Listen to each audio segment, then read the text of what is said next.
யா செய்யதி சனதி கௌசீவ யா மததி புல்லீல ஹீர நலல் அகுதாய bill மததி மூஜீர இருளி வகுது பீதி மதாமுததி காலீப தல்லாஹிபி நாமு ஐயத்தீனி. என்னுடைய பெயர் KM முகமது இஸ்மாயில் என்பதாகும். மதுரை தெற்கு வாசல் மொய்தீன் ஆண்டவர் தர்காவை பற்றிய சில விளக்கங்களை நான் இங்கே அளிக்க விரும்புகின்றேன். அப்துல் காதர் ஜெயிலானி என்று பெயர் பெற்ற மொய்தீன் ஆண்டவர் அவர்கள் ஹிஜ்ரி 470ஆம் ஆண்டு ரமலான் பிறை 1 அன்று அவர்கள் பிறந்தார்கள். அன்றைய தினம் வானம் மப்பும் மந்தாரமாக இருந்தது. ரமலான் பிறை தெரியவில்லையே என்று மக்கள் பலரும் இயங்கிக் கொண்டிருந்த வேளையிலே அப்பொழுது இவர் குழந்தையாக பிறந்தவுடன் இரவிலே சகர் நேரத்திலே மட்டும் சாப்பிட்டு விட்டு பிறகு பால் குடிக்க மறுத்துவிட்டார். அந்த நேரம் பார்த்து பெரியவரெல்லாம் குழந்தை பால் குடிக்க மறுத்துவிட்டதே, இன்றுதான் நமக்கு ரமலான் என்ற நோன்பை பிறப்பிலே அறிவித்தவர் மொய்தீன் ஆண்டவர் என்பது ஒரு பெருமைக்குரிய ஒரு வரலாறாகும். மேலும் மொய்தீன் ஆண்டவருடைய தகப்பனார் பெயர் அபுசாலி, தாயார் பெயர் பாத்திமா. அபுசாலி தன்னுடைய வாலிப பருவத்திலே ஒரு குளத்திலே குளிக்க சென்றிருக்கின்றார். அந்த குளத்திலே குளித்து கொண்டு இருக்கும்போது ஒரு அத்திப்பழம் ஒன்று மிதந்து வந்து கொண்டு இருக்கின்றது. உடனே அந்த அத்திப்பழத்தை எடுத்துக்கொண்டு நாம் உடனே சாப்பிடக்கூடாது, சாப்பிட்டால் குற்றவாளி ஆகிவிடுவோம் என்று சிறிது அதை கடித்து விட்டார். ஆகா, நாம் தவறு செய்து விட்டோமே என்று நினைத்து உடனே அந்த ஆற்றின் மறுகரை ஓரமாகவே நடந்து சென்று அந்த அத்திப்பழம் எங்கே விளைந்து கொண்டு இருக்கிறது என்று பார்க்கும்போது அந்த அத்திப்பழத்தினுடைய ஒரு கிளை தண்ணீரில் சாய்ந்து இருந்ததை கண்டு இதுதான் அவருடைய வீடு என்று நினைத்து உடனே உள்ளே சென்று அந்த பழத்தினுடைய உரிமையாளரிடம் போய், நான் இந்த அத்திப்பழத்தை சிறிது சாப்பிட்டு விட்டேன், ஆகவே நீங்கள் என்னை மன்னித்தருள வேண்டும் என்று அவர்கள் கேட்க உடனே அவர் என்ன பண்ணுகின்றார் என்றால், நீ என்னிடம் 12 ஆண்டுகள் வேலை செய்ய வேண்டும், அப்போதுதான் மன்னிப்பேன் என்று கூறுகிறார். உடனே அவர் சரி என்று கூறி 12 ஆண்டுகள் மொய்தீன் ஆண்டவருடைய தகப்பனார் அபுசாலி அவர்கள் அங்கே வேலை பார்க்கின்றார்கள். அப்பொழுது 12 ஆண்டு முடிந்தவுடனே, ஆகா 12 ஆண்டு முடிந்து விட்டதே, என்னை நீங்கள் விடுவித்து விடுங்கள் என்று கேட்கின்றார். அப்பொழுதும் அவர் கூறுகின்றார், நீ என்னுடைய மகளை திருமணம் செய்து கொள்ள வேண்டும். மகள் எப்படி என்றால் வாய் பேசாத ஊமை, காது கேட்காத செவிடு, கண் தெரியாத குருடு என்றெல்லாம் கூறுகிறார். சரி, உங்களுடைய இஷ்டப்படி நான் கட்டிக்கொள்கிறேன் என்று கூறி அவர் அந்த பெண்ணை திருமணம் செய்து கொள்கின்றார். ஆனால் அவர் கூறியதற்கு நேர்மாறாக கண் நன்றாகவும் வாய் நல்லா பேசக்கூடிய தன்மையாகவும் காது கேட்கக்கூடிய ஒரு புலன்மையாகவும் இருந்திருக்கின்றது. பிறகு அவர்களுக்கு திருமணம் நடந்து மொய்தீன் ஆண்டவர் அவர்கள் பிறக்கின்றார்கள். மொய்தீன் ஆண்டவர் தன்னுடைய 8 வயது பருவத்திலே, அதாவது பள்ளி படிப்பதற்காக அரபிக் கல்வியை கற்பதற்காக நாடு விட்டு நாடு சென்று கொண்டு இருக்கின்றார். அப்பொழுது அவருடைய தாயார் அவர்கள் 40 பொற்காசுகளை அவருடைய கோட்டு பாக்கெட்டில் பின்புறம் தைத்துவிட்டு தங்க நாணயங்களை தைத்து, யாரிடம் நீ வந்து பொய் சொல்லக்கூடாது, உண்மையை பேச வேண்டும் என்று கூறி அவர்கள் தாய் அவருக்கு அறிவு புகட்டி அனுப்புகின்றார்கள். சரி என்று கூறி இவர் செல்லக்கூடிய வியாபார கூட்டத்திலே இவரும் சேர்ந்து செல்கின்றார். அடித்து கொண்டிருக்கக்கூடிய கும்பலானது அந்த வியாபார கூட்டத்தை வழிமறிக்கின்றது. அப்பொழுது அனைவரிடமே வியாபாரிகளிருந்த பொருள்களை எல்லாம் அந்த கொள்ளையர்கள் பறித்து கொண்டு செல்கின்றார்கள். இவர் உடனே இந்த மொய்தீன் ஆண்டவர் வருகின்றார். நீ சிறுவன் தானே, உன்னிடம் என்ன இருக்கப் போகிறது, நீ போ என்று கூறுகிறார்கள். உடனே அப்பொழுது இவர் சொல்லுகிறார், நான் போவதற்கு நான் ஒன்றுமில்லை, என்னிடம் 40 பொற்காசுகள் இருக்கின்றன என்று கூறுகிறார். அப்பொழுது அந்த கொள்ளையர்கள் எல்லாம், நீ மட்டும் ஏன் உண்மையை கூறுகிறாய், நீனும் சொல்லி தப்பித்து சென்றிருக்கலாமே என்று கூற, இல்லை, என்னுடைய தாயார் உண்மையை பேச வேண்டும் என்று எனக்கு அறிவு போட்டத்தின் பேரில் தான் நான் இந்த உண்மையை நான் சொல்கிறேன் என்று கூறியவுடன் அவர்கள் உடனே கோட்டு பையை திறக்கும்போது 40 பொற்காசுகள் அப்படியே இருந்தன. உடனே அவர்கள் உண்மையை கூறியதற்காகவே அந்த கொள்ளையர்கள் 40 பேருமே இஸ்லாமிய வரலாறை இஸ்லாத்தில் சேர்ந்தார்கள் என்பது வரலாறு. இப்படிப்பட்ட மொய்தீன் ஆண்டவருடைய சக்தி அது இன்றளவும் போற்றப்படுகிறது. சுமார் 250 ஆண்டுகளுக்கு முன்னதாக எங்களுடைய தெற்கு வாசல் மஹல்லாவில், அதாவது எங்களது தெற்கு வாசல் தெருவில் குடியிருந்த ஒரு முதியவர் கனவில், நான் இங்கே இருந்து வருகின்ற மக்களுக்கெல்லாம் சேவை செய்கின்றேன், அருள் பாவிக்கின்றேன் என்று மொய்தீன் ஆண்டவர் அவர்கள் கனவிலே கூறியதன் விளைவாக நம்முடைய தெற்கு வாசல் தர்கா உருவானது என்பதை இதன் மூலமாக நான் தெரிவித்துக் கொள்கின்றேன். இங்கு பலதரப்பட்ட மக்கள் எல்லாம் இங்கு வந்து செல்கின்றார்கள். இந்துக்கள், கிறிஸ்தவர்கள், முஸ்லீம்கள் என்று பல்வேறு மக்கள் வந்து இந்த தர்காவிலே புனிதமடைந்து செல்கின்றார்கள். இந்த தர்காவினுடைய சிறப்பு அம்சம் என்னவென்றால், இந்த தர்காவில் காலை முதல் இரவு விடிய விடிய 3 குத்து விளக்குகள் எரிந்து கொண்டே, பித்தளை குத்து விளக்குகள் எரிந்து கொண்டே இருக்கும். அந்த பித்தளை குத்து விளக்கில் இருக்கக்கூடிய எண்ணெயை கண்ணிலே தடவினால் கண்ணுடைய நோய்கள் நீங்கும் என்பது ஐதீகம். மேலும் பள்ளிவாசல் பின்புறம் ஒரு குளம் உள்ளது, அதற்கு பேர் அவுஜி என்று நாங்கள் சொல்லுவோம். அந்த குளத்தில் உள்ள நீரை எடுத்து மேல் உள்ள தோல் வியாதிகளெல்லாம் அந்த குளத்தில் உள்ள தண்ணீரை எடுத்து மேலே தடவினால் அவர்களுடைய தோல் வியாதிகள் நீங்கும் என்பது ஒரு ஐதீகம்.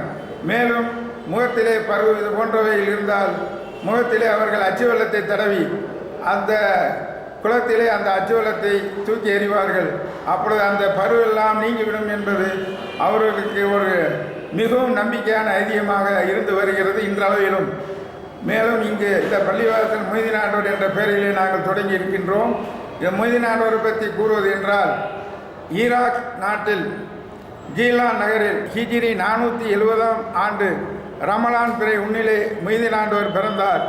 அவருடைய ஞாபகார்த்தமாகத்தான் நாங்கள் இங்கே மொய்தீன் ஆண்டவர் தர்கா என்ற பெயர் சூட்டி இங்கே வந்து செயல்பட்டு கொண்டு இருக்கின்றோம். இந்த மொய்தீன் ஆண்டவருடைய சிறப்பம்சம் மேலும் இங்கே காலை மாலை இருவர் மந்திரித்து வருகிறார்கள்.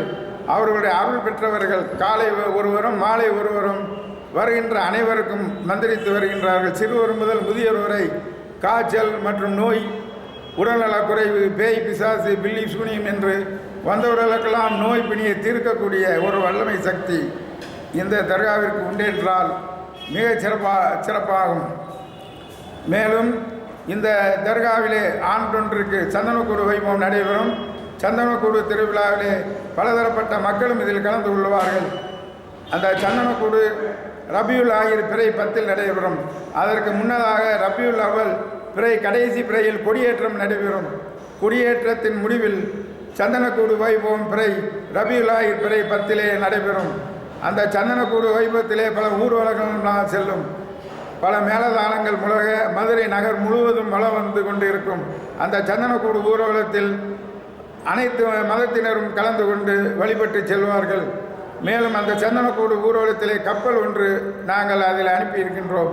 அந்த கப்பலுக்கென்று ஒரு வரலாறு ஒன்று.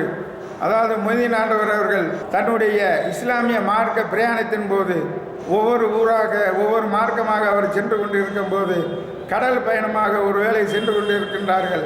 அந்த நேரத்திலே கடலிலே உட்கார்ந்து ஒரு மூதாட்டி ஒருவர் அழுது புலம்பி தவித்து கொண்டு இருக்கின்றார்.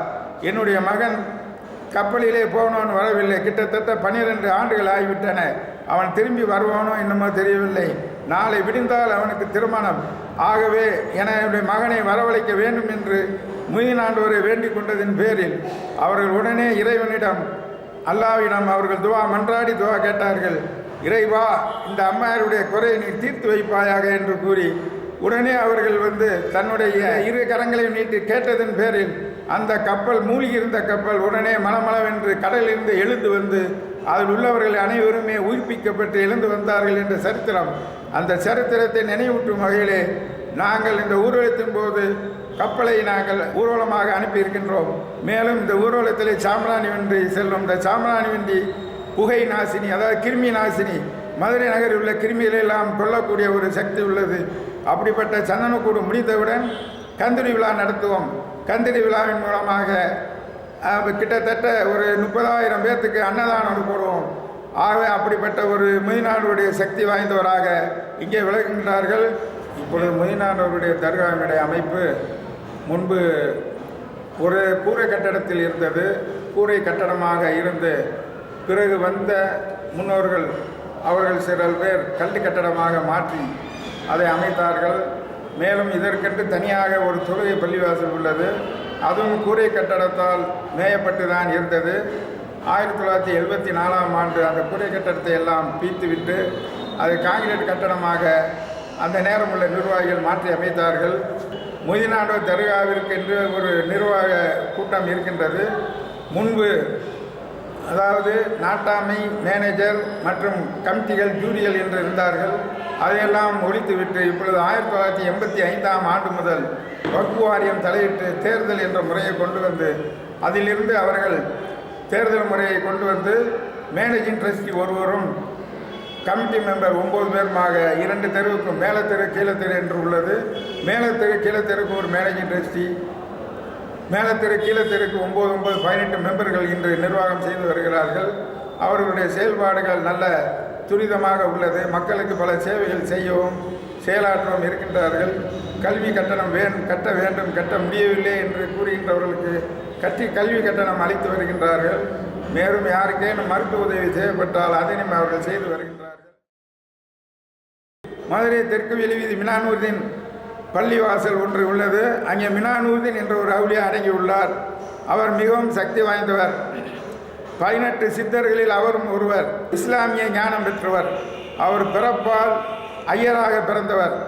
ஐயராக பிறந்து பிறகு இஸ்லாமிய மார்க்கத்தை பேணி கற்று இஸ்லாமிய மார்க்கத்திலே இணைந்து அவர் கடைசியிலே மார்க்கத்தின் ஒரு அறிகுறியாக திகழ்ந்தார். இன்று அவருடைய சமாதி மதுரை தெற்கு வெளிவீதியில் உள்ளது. அங்கு இன்று வரைக்கும் பல பேர் வந்து நேர்த்திக்கடன் மற்றும் பேய் பிசாசுகள் எல்லாம் விரட்டப்பட்டு அங்கே நல்ல பரிபூர்ண குணமடைந்து செல்கின்றார்கள். அதுவும் நல்ல சக்தி வாய்ந்த இடமாக உள்ளது. அவருடைய புகழை ஒன்று சொல்ல வேண்டுமென்றால், கரும்பு யானையை கல்லு திங்க வைத்தவர் என்ற பெருமைக்குரியவர் அவர். ஆகவே அங்கும் நல்ல பிரசித்தி பெற்று மக்கள் டெய்லி செல்கின்றார்கள். அங்கு ரமலான் மறுநாள் கொடியேற்றம் நடைபெறும். அங்கும் பல விசேஷங்கள் நடைபெறும். எங்களுடைய நிர்வாகத்தின் கீழ் KONP ஸ்கூல் நடைபெற்று வருகின்றது. அந்த பள்ளியிலே 1ஆம் வகுப்பு முதல் 5ஆம் வகுப்பு வரை நடைபெற்று கொண்டு இருக்கிறது. நல்ல சிறப்பான முறையிலே சிறந்த ஆசிரியர்களை கொண்டு நடத்தி வருகின்றோம். முன்னொரு காலத்திலே மினானூர்தீன் பள்ளிவாசல் என்ற அந்த பள்ளிவாசலில் வெறும் அடக்கஸ்தலமாகத்தான் இருந்தது.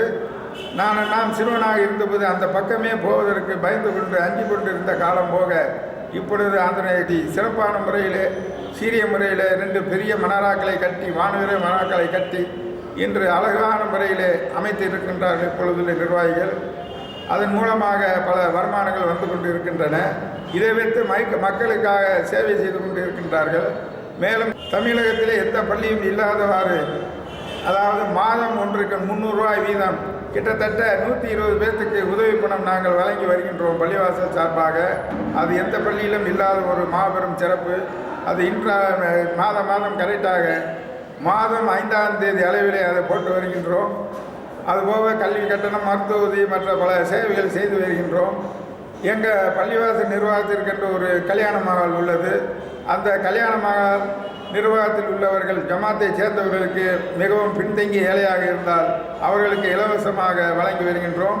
மதுரையிலே எந்த கல்யாண மண்டபத்திலும் இல்லாத அளவுக்கு வெறும் 6000 ரூபா தான் அதனுடைய வாடகை. மேலும் மற்றபடி திருமண உதவி போன்றவைகளெல்லாம் நாங்கள் செய்து, திருமணத்திற்கு என்று உதவி கேட்டு வரும்போது அவர்களுக்கு நன்கொடையாக 5000 10,000 என்று அவருடைய தகுதிக்கேற்ப செய்து வருகின்றோம். மேலும் இப்பொழுது சமீப காலமாக திருமணம் செய்யக்கூடியவர்களுக்கு பிரியாணி சாப்பாடு ஆக்கி போட்டு கொண்டு இருக்கின்றோம். அந்த ஒரு கிட்டத்தட்ட அந்த செலவு ஒரு நபருக்கு 25,000 முதல் 30,000 வரை வரும். அப்படிப்பட்ட செலவுகளை இப்பொழுதுள்ள நிர்வாகம் நடத்தி கொண்டு இருக்கின்றது என்பதை பெருமையுடன் தெரிவித்துக் கொள்கின்றேன்.